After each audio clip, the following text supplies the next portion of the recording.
Now we will do the illustration number 4 of your book.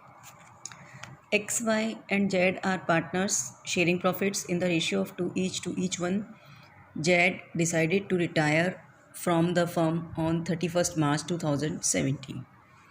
Their balance sheet stood as under. ये आपको balance sheet given है, वो retire हो रहा है 31 मार्च को. ये तीनों के प्रॉफिट शेयरिंग रेशियो है. Now adjustment. Other condition of the terms of retirement है goodwill of the firm be fixed at 1 lakh. ठीक है. Unrecorded assets ₹5,000. Unrecorded assets ₹5,000. So हमें क्या बनाना पड़ेगा? सेम जो हम admission of partner second chapter में करते थे, रीवैल्यूएशन अकाउंट, वो हमें यहाँ पर भी बनाना पड़ेगा.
ये हमने रिवैल्यूएशन अकाउंट रेडी किया है और नीचे हम बनाएंगे पार्टनर्स कैपिटल अकाउंट, जैसे कि हम एडमिशन में बनाते थे. First of all we made the first entry in the partners capital account. क्या करते हैं हम? फर्स्ट एंट्री तीनों पार्टनर्स के कैपिटल के बैलेंसेस हम यहाँ पर नोट डाउन करते हैं. तो ओपनिंग बैलेंसेस हो गए हमारे by balance BD 80 and 50. Okay. Now unrecorded assets, goodwill का एडजस्टमेंट दिया है वो हम बाद में करेंगे कैपिटल अकाउंट में. अनरिकॉर्डेड असेट्स ₹5,000, यानी कि जो असेट्स रिकॉर्ड नहीं हुई है तो अब रिकॉर्ड करेंगे. तो एंट्री क्या होगी? Assets account debit to revaluation account. तो रिवैल्यूएशन अकाउंट में बाय असेट्स अनरिकॉर्डेड 5,000. नेक्स्ट आपका investment valued at 15,000 and taken by Z. तो इन्वेस्टमेंट यहाँ देखो, ये रहा इन्वेस्टमेंट वैल्यू कितनी है? 10,000. तो 5,000 से हमने क्या किया? उसको इंक्रीज़ किया है. इन्वेस्टमेंट यहाँ पर हमने क्या वैल्यूएशन किया है? 15,000. तो बाय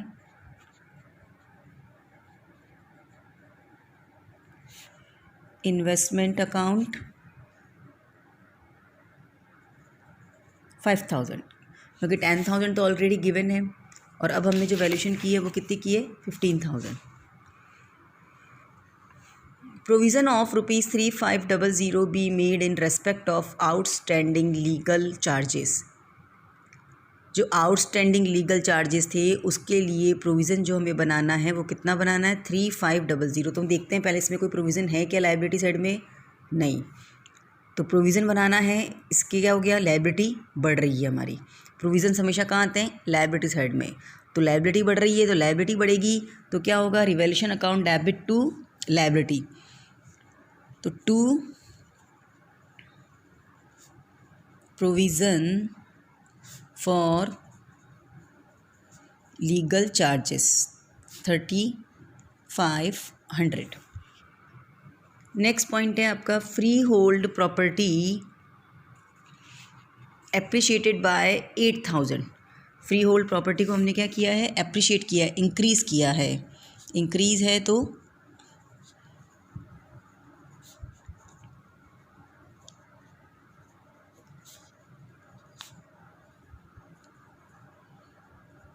$8,000। नेक्स्ट पॉइंट है आपका plant and machinery over valued bye 10,000। Plant and machinery जो है वो हमारी ओवर वैल्यूड है, यानी कि 10,000 से ज़्यादा दिखा रखी है, तो उसको क्या करना है, कम करना है। तो to plant and machinery account 10,000। Next है आपका furniture. Furniture reduced to ₹17,000। Furniture को हमने कम किया है कहाँ तक, 17 तक। तो हम इसमें देखते हैं फर्नीचर हमारा कितना है, 20।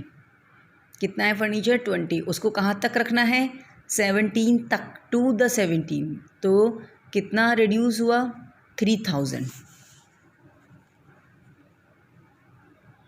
To furniture account 3,000। नेक्स्ट है आपका आउटस्टैंडिंग सैलरी ₹2,000। तो आउटस्टैंडिंग सैलरी क्या है हमारी, लायबिलिटी। तो to outstanding salary account 2,000, that is our liability. So liability increase हो रही है तो किधर आएगी, debit side in the revaluation account. Patent reduced by 1,000। Patent को अभी हमने क्या किया है, रिड्यूस्ड किया है, कम किया है। पेटेंट हमारी असेट्स होती है। तो to patent 1,000।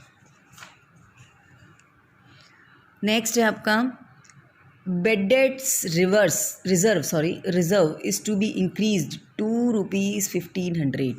Bed debt reserve यानी कि प्रोविज़न फॉर डाउटफुल डेब्ट्स, ये कितने इंक्रीज़ किए हैं हमने, 1,500 रुपये तक रखना है, 1,500 तक रखना है। और यहाँ पे दिया हुआ 1,000, इट मीन्स 500 से और इंक्रीज़ करना है। To PBD account 500। नेक्स्ट है आपका and provision for discount be created at 2%।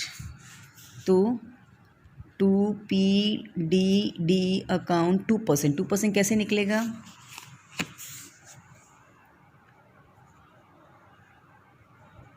Provision for discount debtors minus PBD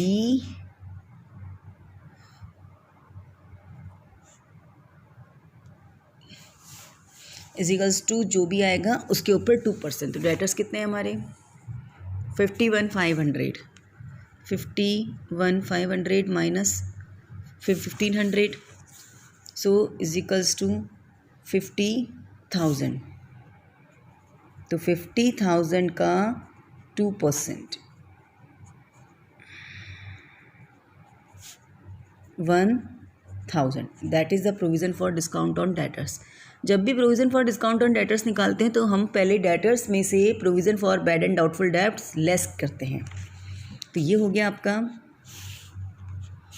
1,000। Next point है आपका प्रीपेड इंश्योरेंस 1,000। Prepaid insurance 1,000। तो प्रीपेड इंश्योरेंस क्या है, हमारे असेट्स है। तो by prepaid insurance 1,000। Next point है bank loan would be paid off. ठीक है, ये तो हम बैंक अकाउंट बनाएंगे तब करेंगे।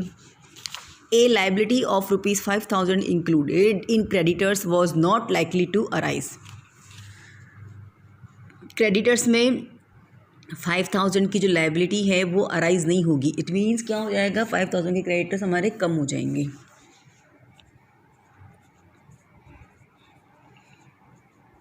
By creditors account 5,000। नेक्स्ट है आपका अ liability against workman compensation is 12,000। तो वर्कमैन कंपनसेशन फंड देखते हैं, बना हुआ है रिजर्व, यस। कितना बना हुआ है? 10,000 का तो बना हुआ है। और लायबिलिटी कितनी आ रही है हमारी? 12,000। तो 10,000 तो हम इसमें से ले लेंगे, बाकी बचा 2,000 की लायबिलिटी और बच गई, उसको कहाँ से लेंगे? रिवैल्यूएशन अकाउंट से। 2WC लायबिलिटी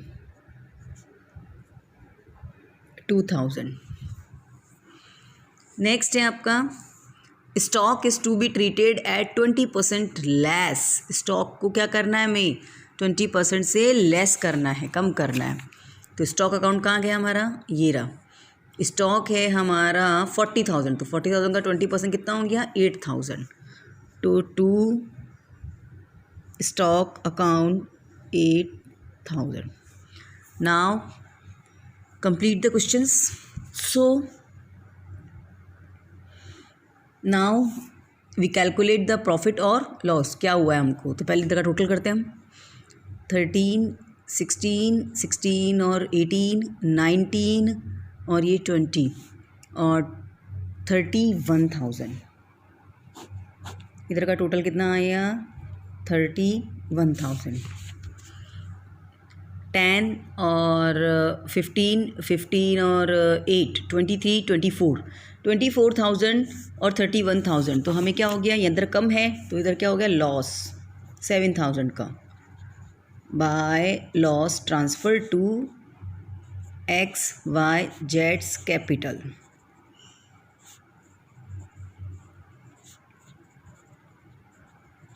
$7,000 का लॉस। अब 7,000 को हम डिस्ट्रीब्यूट करेंगे इनके प्रॉफिट शेयरिंग रेशियो में to each one. Distribution of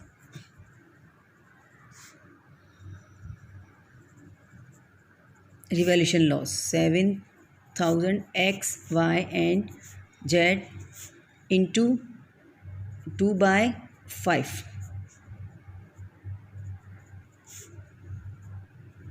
2800। 7,000 into 2/5 is equals to 2800। 7,000 into 1/5 is equals to 1,400। तो